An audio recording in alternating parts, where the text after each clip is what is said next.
দাবি করতেছি যেন সুনামগঞ্জে রেল লাইন স্থাপন করা হয়, রেল লাইন যেন স্থাপন করা হয়।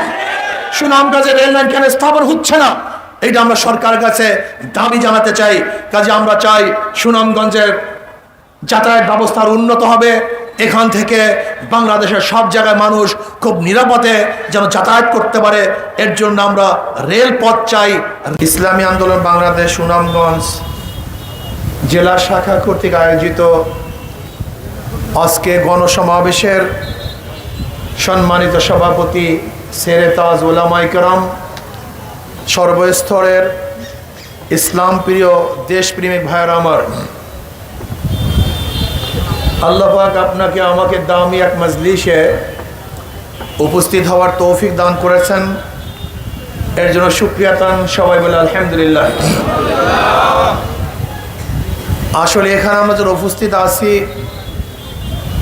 বাংলাদেশের ভূখণ্ডের মধ্যে, এই ভূখণ্ড 4 বার স্বাধীন হয়েছে। প্রথম স্বাধীন হয়েছিল ব্রিটিশ থেকে, তখন আমরা বৃহত্তম ভারতের অংশ ছিলাম। ব্রিটিশদের বিরুদ্ধে সবাই সম্মিলিত আন্দোলন সংগ্রাম করেছে, যেহেতু ব্রিটিশরা বৈষম্য করেছিল, এই বৈষম্যের কারণে আমরা তাঁদের বিরুদ্ধে আন্দোলন করেছিলাম, সংগ্রাম করেছিলাম। আপনারা তো অনেকেই জানেন বা অনেকেই জানেন না, ব্রিটিশের বিরুদ্ধে আন্দোলনের সূচনা করেছিল কোনো মুসলমান। আপনারা জানেন 1803 ঈসাই সালে যখন ব্রিটিশ দিল্লি দখল করে জাফরের থেকে, ওই সময়টি শাহ আব্দুল আজিজ সাহেব রহমতুল্লাহ আলাইহি ঘোষণা দিয়েছিলেন আজকে থেকে পাক ভারত উপমহাদেশ দারুল ইসলাম নয় দারুল হরব, এদের বিরুদ্ধে আন্দোলন করা প্রত্যেকটা মুসলমানদের জন্য ফরজে আইন। সেই দিন থেকেই ব্রিটিশ হটাও আন্দোলনের সূচনা হয়েছিল। আন্দোলন সংগ্রাম করে আমরা স্বাধীন হলাম। ব্রিটিশদেরকে দেশ থেকে পালাতে বাধ্য করেছিলাম। আমরা কি হলাম ভাই? স্বাধীন। বৈষম্যের বিরুদ্ধে আন্দোলন করে আমরা ভেবেছিলাম এবার আমরা আমাদের স্বাধীনতা ফিরে পাবো, আমাদের মর্যাদা ফিরে পাবো। কিন্তু আমরা কি দেখলাম, যে সংখ্যাগরিষ্ঠ হিন্দুরা মুসলমানদের সাথে বৈষম্য করতেছে, তাদের অধিকার দেয় না, মান ইজ্জাত দেয় না, সম্মান ইজ্জাত দেয় না, তাদের ব্যবসা বাণিজ্য সব জায়গায় হস্তক্ষেপ করে। আবার মুসলমানরা চিন্তা করছে আমাদের একটা স্বতন্ত্র ভূখণ্ডের দরকার, আলাদা একটা রাষ্ট্রের দরকার।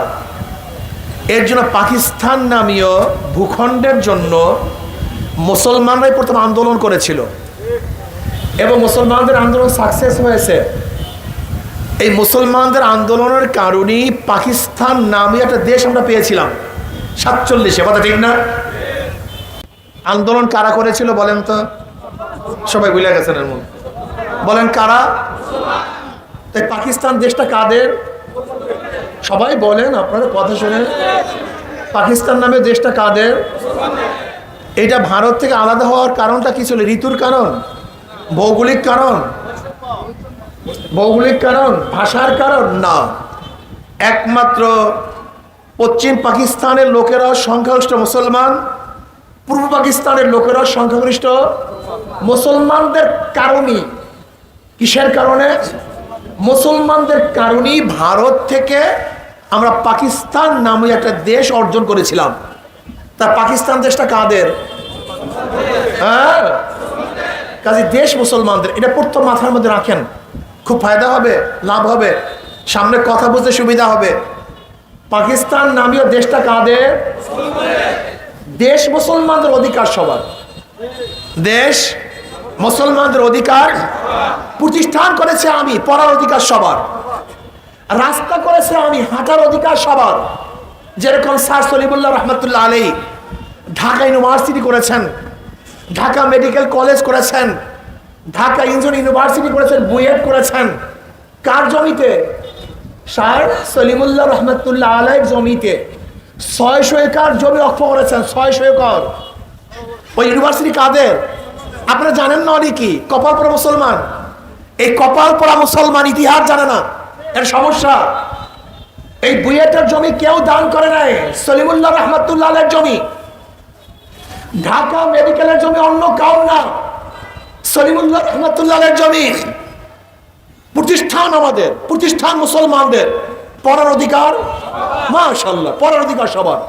বাজার মিলিয়েছে আমি, বাজার করার অধিকার এই দেশ মুসলমানদের, অধিকার সবার। এটা বর্তমানে রাখতে হবে। আমরা কি দেখলাম? ভেবেছিলাম বৈষম্য দূর হবে, কিন্তু পশ্চিম পাকিস্তানের লোক পূর্ব পাকিস্তানের সাথে বৈষম্য শুরু করছে। আমাদের চাকরির অধিকার দেয় না, খাদ্যের অধিকার দেয় না, বাসস্থানের অধিকার দেয় না, পদোন্নতি দিতে চায় না। আমরা কি করলাম? আবার বৈষম্যের বিরুদ্ধে আন্দোলন করলাম, সংগ্রাম করলাম। আবার 71-এ বাংলাদেশ নামে একটা ভূখণ্ড আমরা স্বাধীন করলাম। এই কয়বার স্বাধীন হলাম? 3 বার। একবার ব্রিটিশ থেকে, একবার ভারত থেকে, আর একবার পশ্চিম পাকিস্তান থেকে আলাদা হলাম। কয়বার? আবার 2024 5ই আগস্টে ফ্যাসিস্টের বিরুদ্ধে আন্দোলন করে, জুলুমের বিরুদ্ধে আন্দোলন করে, অন্যায় অবিচারের বিরুদ্ধে আন্দোলন করে আবারও স্বাধীন হলাম। এই কয়বার? এই 4 বারের পিছনে কি ছিল? বৈষম্য। জোরে বলেন। অত্যাচার, অবিচার, জুলুম। আপনারা জানেন ব্রিটিশ 80,000 আলেমদেরকে হত্যা করেছে। চাকরি চর থেকে শুরু করে খায়বার পর্যন্ত এমন কোনো দেশ নাই যে দেশের মধ্যে, যে গাছের মধ্যে এমন কোনো গাছ ছিল না যে গাছের মধ্যে আলেমকে ফাঁসিতে ঝুলানো হয়নি। এত মারামার, এত রক্তের বিনিময় আমরা ব্রিটিশ হটিয়েছি, কিন্তু মানুষের অধিকার প্রতিষ্ঠিত করতে পারিনি। এত আন্দোলনের বিরুদ্ধে আন্দোলন করে, এত রক্ত দিয়ে পাকিস্তান করেছিলাম, কিন্তু মানুষের অধিকার প্রতিষ্ঠিত করতে পারিনি। এত রক্তের বিনিময়ে বাংলাদেশ করেছিলাম, কিন্তু 53 বছরেও মানুষের অধিকারকে ফিরিয়ে দিতে পারিনি। আপনাকে জানেন 71 আন্দোলন কেন হয়েছিল? কয়টা স্লোগানের ভিত্তিতে? জানেন না? বলেন। সাম্য, মানবিক মর্যাদা, সামাজিক ন্যায় বিচার। সাম্য, আমরা সবাই সমান। ঋষি, কামর, মজদুর, কুলি, তাঁতি, জেলে যত মানুষ আছে, পুরুষ মহিলা, যে মালিক এবং যে গরিব, যে মুসলমান এবং হিন্দু, আমরা সাম্য, সবাই সমান অধিকার চাই। আমি বাংলাদেশের নাগরিক হিসাবে আমার অধিকার কি থাকবে? সমান থাকবে। কিন্তু 53 বছর আমরা কি দেখেছি? যাদের সরকার ক্ষমতায় ছিল, যাদের দল ক্ষমতায় ছিল, তারাই চাকরি পেয়েছে। যাদের দল ক্ষমতায় ছিল না, চাকরি পায়নি। যাদের দল ক্ষমতায় ছিল, তারাই চাকরির পদোন্নতি পেয়েছে। আর যাদের দল ক্ষমতায় ছিল না, তাদের চাকরি পদোন্নতি হয়নি। যাদের দল ক্ষমতায় ছিল, পেট পুড়িয়ে খেয়েছে। আর যাদের দল ক্ষমতায় ছিল না, তারা ধুকে ধুকে মারা গেছে। যাদের দল ক্ষমতায় ছিল, হাজারো খুন করার পরে নির্বিঘ্নে বুক উঁচা করে রাস্তায় হাঁটছে। কিন্তু যাদের দল ক্ষমতায় ছিল না, জেলখানায় ধুকে ধুকে মরছে। যাদের দল ক্ষমতায় ছিল, হাজার খুন করলে মাপ। আর যাদের দল ক্ষমতায় ছিল না, ফাঁসির রশিতে ঝুলছে। এইদিকে চেয়েছিলাম? এটা আমরা চাই না। আমরা কি দেখেছি? এই 53 বছরে যারা এই ক্ষমতায় ছিল, তারা এই জনগণের মাথার উপরে নুন রেখে বড়ই খেয়েছে। যারা এই ক্ষমতায় ছিল, তারা তাদের সেফটির জন্য, সরকারের সেফটির জন্য আইন প্রণয়ন করেছে, কিন্তু জনগণের সেফটির জন্য আইন প্রণয়ন করতে ব্যর্থ হয়েছে।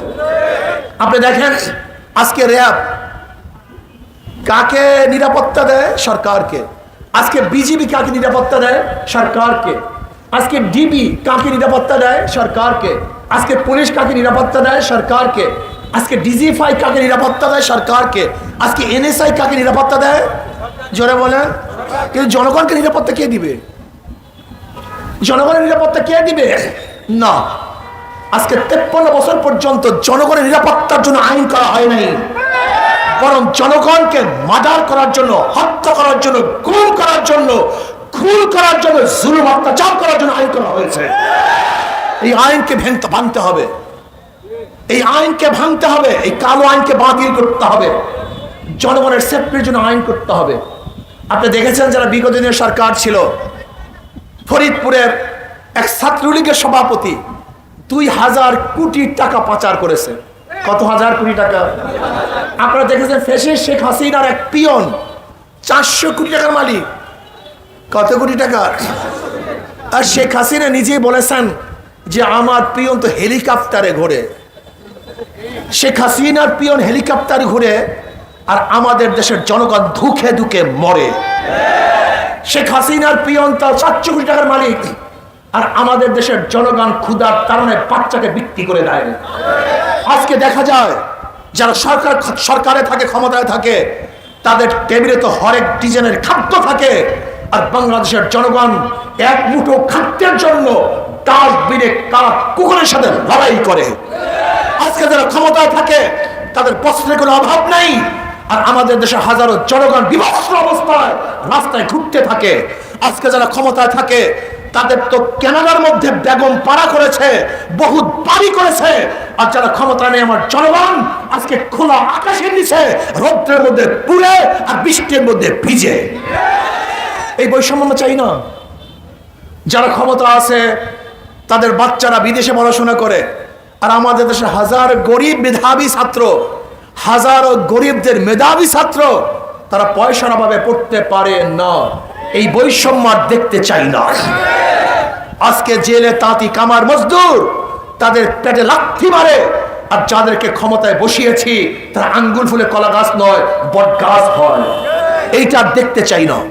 আজকে আপনাদের সুনামগঞ্জ সিলেটবাসীর সাথে কি বৈষম্য করা হচ্ছে? আজকে পরিবেশের দোহাই দিয়ে আপনার নদীগুলির থেকে পাথর উত্তোলন করা এবং বালি উত্তোলন করাকে বন্ধ করে দেওয়া হয়েছে। কিসের দোহাই দিছে? জোরে বলেন। এটা পরিবেশের দোহাই নয়, এটা ভারতের চাপানো আইন তারা বাস্তবায়ন করেছে। বলতে পারেন কিভাবে বললেন? আচ্ছা বলেন তো, রামপাল বিদ্যুৎ কেন্দ্র করার সময় সমস্ত পরিবেশবাদীরা আন্দোলন করেছিল আমাদের দেশের সমস্ত সুন্দরবন ধ্বংস হয়ে যাবে, বন বিভাগ ধ্বংস হয়ে যাবে, রামপাল বিদ্যুৎ কেন্দ্র করলে পরিবেশের এই ক্ষতি হবে সেই ক্ষতি হবে। কিন্তু রামপাল বিদ্যুৎ কেন্দ্র হয়েছে কি হয় নাই? পরিবেশের দোহাই দিয়ে বন্ধ করতে পারে নাই। কারণটা কি? কারণ হলো এখানে ভারতের স্বার্থ ছিল। আমাকে বলেন তো, আজকে আপনাদের নদী নিয়ে, এই বালু উঠাবার কথা নিয়ে, পাথর উত্তোলন নিয়ে কোন পরিবেশবিদ লেখালেখি করছে, আন্দোলন করছে, সংগ্রাম করছে যে পাথর উঠালে বাংলাদেশের ভারসাম্য নষ্ট হয়ে যাবে, এইটা নষ্ট হয়ে যাবে? আপনারা দেখেছেন? কেউ দেখেন? রামপাল বিদ্যুৎ কেন্দ্র নিয়ে এত আন্দোলন হওয়ার পরেও, পরিবেশের এত ক্ষতি হওয়ার পরেও সেখানে রামপাল বিদ্যুৎ হলো, অথচ বাংলাদেশের পাথর উত্তোলন করলে পরিবেশের কোনো ক্ষতি হবে না, এইটা আমরা সবাই জানি। তারপরে এটা বন্ধ করে হলো কেন?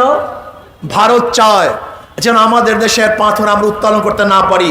ওই ভারত থেকে পচা পাথর তারা সাপ্লাই দিবে আর আমাদের টাকা দিয়ে তাদেরকে পাথর কিনতে হবে। এইটা আমরা মানতে পারি না, এইটা মানা যায় না। আমাদের দেশের পাথর আমরা তুলব, আমাদের পাথর আমরা তুলব, হাজার হাজার লক্ষ লক্ষ মানুষ জীবিকা নির্বাহ করবে, আমাদের রাজস্ব আয় বৃদ্ধি পাবে, আমরা উপকৃত হব। কিন্তু আজকে ভারতের দালালেরা, গোলামেরা পরিবেশের দোহাই দিয়ে আজকে আমাদের চিলেট থেকে বা বিভিন্ন অঞ্চল থেকে যে পাথর উঠাতে নিষেধ করছে, এইটা আমরা মানতে পারি না, এইটা আমরা মানব না। আমরা সবাই ঐক্যবদ্ধভাবে এর বিরুদ্ধে আন্দোলন করতে সবাই রাজি আছি ইনশাআল্লাহ, সবাই রাজি আছি ইনশাআল্লাহ। আমাদের হাজার হাজার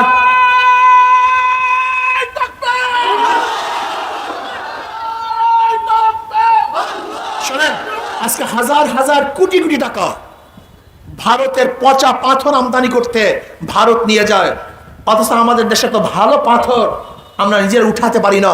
এটা সম্পূর্ণ ভারতের চক্রান্ত, এটা সম্পূর্ণ ভারতের দালালি, এটা আমরা মানব না।